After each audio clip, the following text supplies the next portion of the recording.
Hello, this is my webcam post for week 6. From the given choices on the website, I decided to speak about the offensive images ethics case study. This occurred last year on January 7th. Basically, a Danish daily newspaper displayed 12 images of the Prophet Muhammad, and as a result of this, the Islamic world reacted in an attacking manner with many riots throughout, and um, there were several deaths, including people who worked for the newspaper publisher itself. And as the number of riots increased, so did the publication of the image. So, with more riots came more people saying, supporting um, the newspaper company by posting images of the Prophet Muhammad. And then this fueled more anger and then just caused more riots thereafter. And there are also numerous publications on Twitter and Facebook with the slogan "I am Charlie," and they put that in French. And this was just many supporters that supported um, the newspaper in their act or whatever, and they were also sharing their sympathy for the loss that had resulted from all of this. And I do understand that the circumstance itself is horrible, and I think it could have been prevented. I think this was something that should not have happened whatsoever.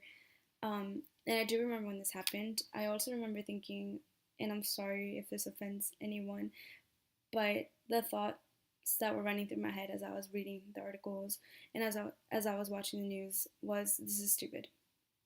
This is really stupid. Like, I just I couldn't even explain like how I can't even explain how I felt, because I thought it was just so, this whole mess could have been prevented, but no, it was not.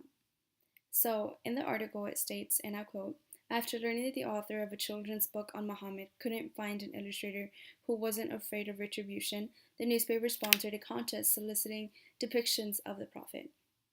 And that's where it all started. So, this newspaper um, heard that authors were too scared to illustrate the Prophet, and then they felt compelled to have a campaign or a contest so they can find somebody to draw one. And I think that's where it could have ended. Like, first of all, I don't know why it was necessary to depict the image of the Prophet. I mean, if you had a legitimate reason for wanting to depict the image, then okay, but there was no rational reason. The only reason they did it was because these authors were too scared to do so, and they wanted to eliminate that fear, which I understand, but still, it's not that necessary. There are other things that are far more important than depicting a picture of someone you don't even know what he looks like. And I don't know what the content of this children's book was, but either way, displaying an image of the Prophet is unnecessary. Just because we don't really know what he looked like, or I mean, we may know features of him, but not exactly what he looks like. Just like Jesus, there are various theories as to what he looked like, but no one really knows exactly what he looked like. So what we see, like in pictures, is not 100% true, and it's not really what he looked like. No one really knows what he looked like. And I do think that it was disrespectful to display the image, just because if you know that it's offensive to a large group of people, then why would you go through the trouble of doing so? You should know that you're going to receive some kind of um, aggressive reaction.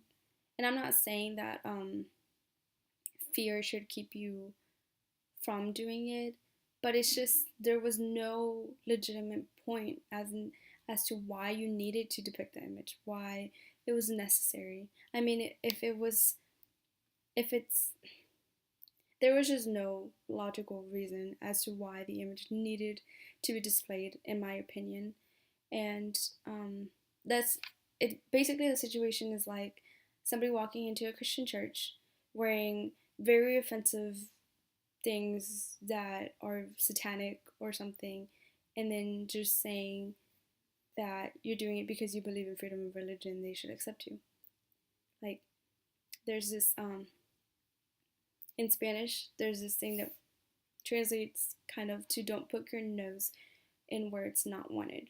So you have no business in stepping foot into an area that doesn't belong to you.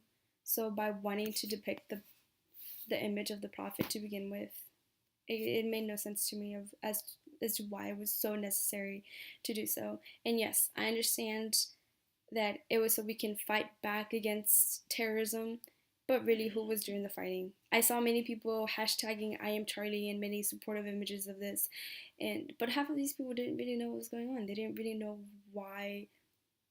Um, all they knew was that this newspaper company um, suffered this attack from two guys because they were displaying this image. But they don't really know why the newspaper company displayed the image to begin with.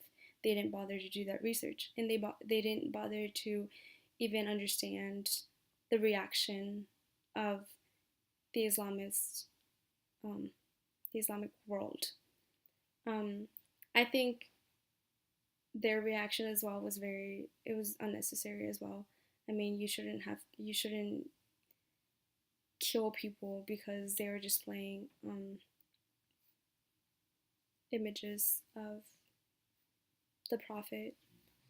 But anyway, many people were saying that it was to defend their freedom of speech, but really, your freedom of speech is never guaranteed anyway. I mean, you're limited everywhere you go. You cannot display offensive images in school. Like in high schools, you can't wear anything that is gang related. You can't wear like pornographic shirts. You can't curse. At home, you can't say certain things. You can't do certain things. And then, you know, you're limited everywhere you go.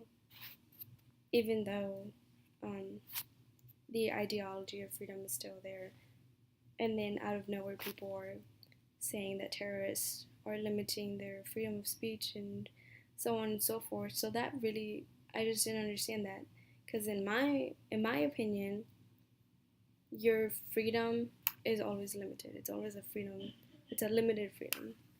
And so when this happened, I was just like, why? Like, this issue was way larger than it should have been. I really do think that to say that it was to protect your freedom of speech was just an excuse. I think people just really wanted to um, have a reason to fight back. I really don't think any of it should have happened. And there's also a quote by John Steinbeck, and it said, "All war is a symptom of man's failure as a thinking animal." And it's basically like war starts because we make irrational choices and not rational ones. And I think this was an irrational choice. Like, it was just, I'm sorry, but it was just dumb. Like, it shouldn't have happened. There's no reason as to why it did happen. Okay, just like in the United States, you can't say anything bad about the president. Okay, so in that religion, you can't display images of the prophet. I just, I don't know. That's my opinion on that, to be honest.